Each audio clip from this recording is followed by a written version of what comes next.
श्रीनगर गढ़वाल में जितेंद्र कुमार आत्महत्या मामले को लेकर शुक्रवार को परिजनों और ग्रामीणों ने जोरदार विरोध प्रदर्शन किया। दलसारे स्थित उनके मकान से पार्थिव शरीर को बिलकेदार घाट ले जाया गया, लेकिन न्यायिक कार्यवाही का ठोस आश्वासन न मिलने पर परिजनों ने अंतिम संस्कार से इनकार कर दिया। उनका कहना था कि अंतिम संस्कार के बाद जांच प्रभावित हो सकती है।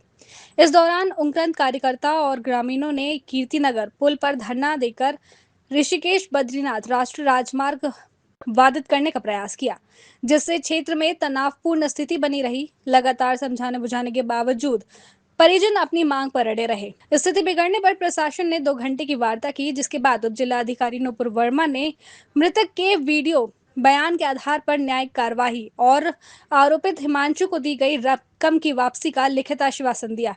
इस बीच उक्रांद नेत्री सरस्वती देवी को हिरासत में लिए जाने पर परिजन और आक्रोशित हो उठे। हालांकि बाद में उनकी रिहाई के बाद भी अंतिम संस्कार संपन्न हो सका। मृतक के भाई नरेंद्र ने आरोप लगाया कि भाजपा नेताओं की संलिप्तता के कारण मामले को दबाने का प्रयास हो रहा है। साथ ही चेतावनी दी कि यदि शीघ्र कार्रवाई नहीं हुई तो आंदोलन और तेज किया जाएगा। मौके पर भीम आर्मी, उग्रांद कार्यकर्ता और बड़ी संख्या में ग्रामीण मौजूद रहे। जो मेरा लड़का है जितेंद्र, उसकी मृत्यु हो चुकी है, जो कि हिमांशु चमोली के कारण हुई है। उसने अपने को सबसेट किया है। मेरे पत्रकार भाइयों से मेरा निवेदन है, मैं विनती करता हूं कि इसे कड़ी से कड़ी सजा हो, और जिसका इसका पैसा है जो 70 लाख रुपए है, ये शासन जो कि हमारे श्रीनगर के एसडीएम साहब हैं, उन्होंने मुझे लिख के दिया है, तहसीलदार साहब ने मुझे लिख के दिया है कि इसकी जांच होगी, न्यायालय द्वारा मुझे उसका पैसा वसूल कर दिया जाएगा। हम आपके साथ में हैं। मैं इसीलिए पत्रकारों को से ये बात करना चाहता हूँ, कहीं ये मुझसे धोखाबाजी ना करें। मुझे आपसे विनम्र निवेदन है कि मुझे शासन द्वारा मदद चाहिए। और जो हमारा पुलिस प्रशासन है, मुझे जाम लगाने से रोक दिया गया। कम से कम मुझे 2 घंटे से यहाँ पर मेरी जनता खड़ी है, मेरे भाई बहन खड़े हैं जो कि मेरे क्षेत्रवासी हैं। इन्होंने मेरा साथ दिया, मैं इनका बहुत बहुत आभारी हूँ, क्योंकि भाई बंधुओं आज मेरे पे एक घटना घटी है, कल आप लोगों पे घट सकती है, आपके भाई के साथ भी घट सकती है। अगर प्रशासन हमारे साथ कोई मदद नहीं करेगा तो ऐसे सबका नतीजा होगा। जैसे हमारा 32 साल का लड़का जितेंद्र गया है, मैं आंसू से आज रो रहा हूँ और यहाँ पर आप लोगों के साथ सम्मुख खड़ा हूँ, जो भी बयान कर रहा हूँ अपने दम के साथ कर रहा हूँ। ठीक है, मुझे आपसे निवेदन है कि प्रशासन मेरी पूरी मदद करे। हाँ, ये बता रहे हैं कि हिमांशु चमोली की गिरफ्तारी हो चुकी है। मैंने भी गिरफ्तारी देखी है, क्योंकि वो थाने चौकी में है। पर हिमांशु को कहीं ऐसा ना हो कि प्रशासन एक दिन जेल में रखे और उसके बाद बेल कर दे, दूसरे दिन हिमांशु चमोली भाग जाए, क्योंकि हिमांशु चमोली देहरादून का गुंडा है और पैसे वाला है। इसीलिए उसने मेरे लड़के को टॉर्चर किया, जितेंद्र को, और जितेंद्र की मौत हुई। अभी विकास शाह है, शुभम खंडूरी है, और वो है सुभाष है जो कि लक्ष्मीपुर गाजियाबाद का है, और उसका लड़का प्रदीप है। इन लोगों ने उसको टॉर्चर किया है। ये भी 7 साल के गिरफ्तार होने चाहिए, जो कि झूठा आरोप लगा रहे हैं मेरे बेटे पे, और कि इसने ऐसा किया वैसा किया, ये तो न्याय बताएगा। आप देखो, मुझे एसडीएम साहब ने लिख के दे दिया है, मैं इसी से कारण से संतुष्ट हूँ। अगर इसमें कोई कार्रवाई नहीं होती है तो पूरी जनता फिर माने तहसील में धरना रखेगी। जिम्मेवारी लिख के दे रखा है, जो भी लिख के दे रखा है, एसडीएम साहब ने लिख के दे रखा है, तहसीलदार साहब ने लिख के दे रखा है। मैं उनके उस पर वो हूँ, आभारी हूँ। ये धामी सरकार से जो है, ये हिमांशु चमोली प्रदेश अध्यक्ष था, और धामी सरकार से कल ही उसका इस्तीफा किया। मैं धामी सरकार को पूछना चाहता हूँ कि हिमांशु का कल ही इस्तीफा क्यों हुआ, जबकि वो जेल जा रहा था? क्यों हुआ उसको इस्तीफा? मैं धामी सरकार से पूछना चाहता हूँ कि इससे पहले उसका इस्तीफा क्यों नहीं कर दिया गया? पहले पुनीत आर्य से क्या था, उसके पिताजी को इस्तीफा दिला दिया, और अंकिता भंडारी के केस में उसको छोड़ दिया पहले। ये धामी सरकार क्या करी है, बीजेपी सरकार? ये इसमें तो हमें पूरा रूप से यकीन है कि प्रशासन पूरी तरह से इनके साथ सहयोग कर रहा है, क्योंकि इन्होंने सिर्फ अभी 108 धारा लगाई है, जबकि 109, 13 और भी धाराएं इसमें जुड़ सकती थी, लेकिन इन्होंने सिर्फ 108 लगा के खाना पूर्ति किया है अभी तक, और जिसकी पूरी मामले को गंभीरता से जांच करके अन्य धाराएं भी इस पर लगाई जा सकती हैं। बिल्कुल धामी सरकार यहाँ पे बिल्कुल पूरी तरह से नाकाम हो चुकी है, और आज आप कहीं भी देखिए पूरे सरकार में, पूरे उत्तराखंड में गुंडागर्दी चरम पर पहुंच गई है। आज असले कहाँ से आ रहे हैं, स्कूल के बच्चे अपने मास्टर को मार दे रहे हैं, कल की घटना है। उससे पहले ये ब्लॉक प्रमुख के चुनाव में दिन दहाड़े ब्लॉक के आगे से मुख्यालय से उठा के ले जा रहे हैं, फायरिंग करता हुआ एक आदमी पूरे चुनाव में दिख रहा है। लेकिन ये सरकार, धामी सरकार पूरी तरह से फेल हो चुकी है, पुलिस प्रशासन पूरी तरह से यहाँ पे नाकाम हो चुका है। इसमें कई लोग शामिल हो सकते हैं। जब धामी सरकार, एक जो अभी डोईवाला का प्रकरण सामने आया है, उसमें जब इतना मामला पूरे व्यापारियों ने रोड जाम कर दी, उसके बाद उसको बिल्कुल उसी लड़के से माफी मंगवाई गई जिसको हिमांशु ने मारा था। अब आप समझ सकते हैं कि मुख्यमंत्री धामी किस तरह से इसमें लिप्त हैं। हम तो चाहते हैं कि डोईवाला का जो उस टाइम पे इंचार्ज था या सोचो था, उसको भी तुरंत गिरफ्तार किया जाए। बिल्कुल नहीं, यहाँ पे तो बिल्कुल ऐसा हुआ जैसे कि आज बड़े बड़े एक नेता यहाँ पे नहीं पहुंचे हैं। जिस प्रकार से बीजेपी के नेता अपने आप को बड़े बड़े लीडर बताते हैं, आज हमारे इस भाई के लिए यहाँ पे कोई भी नहीं आया है, और ये बहुत ही दुखद है इस क्षेत्र के लिए। और फिर जिस प्रकार से पुलिस ने अलग अलग तरीके से हमें अलग अलग, किसी को किनारे किया, किसी को किनारे किया, सबको वहाँ पे जो है इधर अलग अलग कर दिया था। सर मैं 10 बजे यहाँ पे आई, मैंने मीडिया के सामने भी यही बोला कि आप मुझे सीएम को बोलो, सीएम लाइव आ जाए, सीएम लाइव आए और सीएम बोल रही हिमांशु चमोली को सजा मिलेगी, ताकि आज मीडिया में सीएम का कहा हो रहेगा ना सर, तो कल लड़ने के लिए भी होगा। हमारे हाथ में कुछ नहीं है। कल से सर ये न्यूज चल रही है, कल से एक भी नेता आगे नहीं आया, ना विधायक आगे आया, ना कोई मंत्री आगे आया, आप ना कोई मंत्री आगे आया, ना कोई नगर पालिका से ना मेयर मैडम आगे आई। क्या मेयर मैडम का नहीं है? अगर हम पौड़ी में आते सर तो कूड़ादान बना हुआ अब एक तरीके से हमारे उसमें, इसके लिए मेरे भाई को कितना टॉर्चर किया जा रहा है यहाँ से, आप बताओ। मतलब मेयर मैडम के हस्बैंड का नाम आ रहा तो मेयर मैडम आगे ही नहीं आई। सर हिमांशु चमोली है सीएम का राइट हैंड। थोड़ा उधर हो यार। नहीं मैडम, मैं रोड में जाने वाली हूँ। आपकी मैडम, अगर कोई और आपकी डीएम मैडम कहाँ है?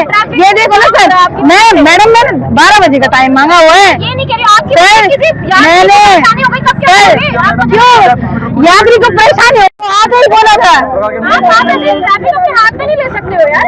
यूकेडी से 5 महिलाएं हैं हमारे साथ में, जिनको पुलिस ने क्या किया, हमें तो यहाँ लेके आ गए और उनको वहाँ से कहीं दूर लेके चले गए, धारी देवी तरफ, पता नहीं कहाँ ले गए। अभी भी वो लोग सिर्फ हम आधे घंटे से यहाँ पे वेट कर रहे हैं, पता नहीं क्यों लेके गए, मेरे को समझ नहीं आया कि पुलिस उनको उठा के क्यों लेगी। इसमें उठाने वाली कौन सी बात है? जो मतलब जो हमारी मांगे थी, ना कोई सीएम आया, ना कोई डीएम आई, कुछ नहीं आया कोई यहाँ पे। और जो सपोर्टर भी थे उनको भी ये लोग उठा के लेके जा रहे हैं, ना हमें सरकार की तरफ से कुछ भी नहीं आ रखा अभी तो। हमने क्या दे रखा, उसने कुछ लिख के दिया है सीएम मैडम ने, अभी तो मैंने वो भी नहीं पढ़ा कि क्या दे रखा उन्होंने लिख के इतना, पर उसमें भी शायद ऐसा तो उन्होंने कुछ ना हमारी सुरक्षा के लिए कुछ दिया उन्होंने उसमें, बस हिमांशु चमोली के लिए बोल रखा है कि हाँ नियमानुसार उस पर कार्रवाई होगी। पर मैं आपसे रिक्वेस्ट करती हूँ कि वो हिमांशु चमोली ना छूटे। अगर वो छूटा, कल की डेट में हमें कोई परेशानी होती है। मेरा एक भाई और भी है सर, मैं एक भाई तो वैसे ही खो दिया है मैंने, एक भाई है और मेरी बहन है, मेरे मम्मी पापा है, हम देहरादून में ही रहते हैं, हमें कोई दिक्कत नहीं होनी चाहिए वहाँ पे, नहीं देगा वहाँ पे।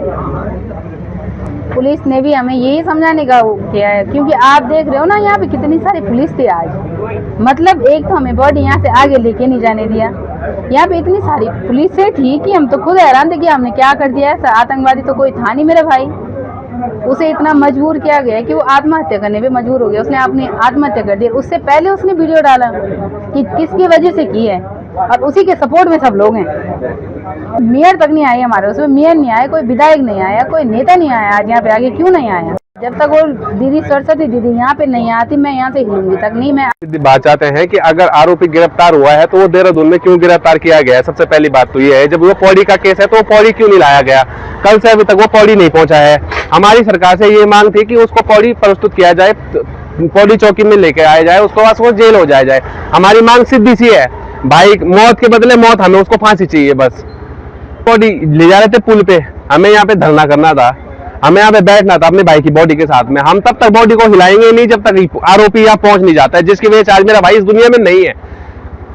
नहीं है भैया, हमारे साथ में कोई नहीं है, ये ऊपर से दबाव आ रहा है इनकी तरफ से, ये हमें रोका जा रहा है, उसके लिए कोई कार्रवाई नहीं की जा रही है। इतनी पुलिस प्रशासन यहाँ पे खड़ी हो रखी है हमें रोकने के लिए, जाके उसको पकड़ के लाओ ना, हम नहीं करेंगे ये।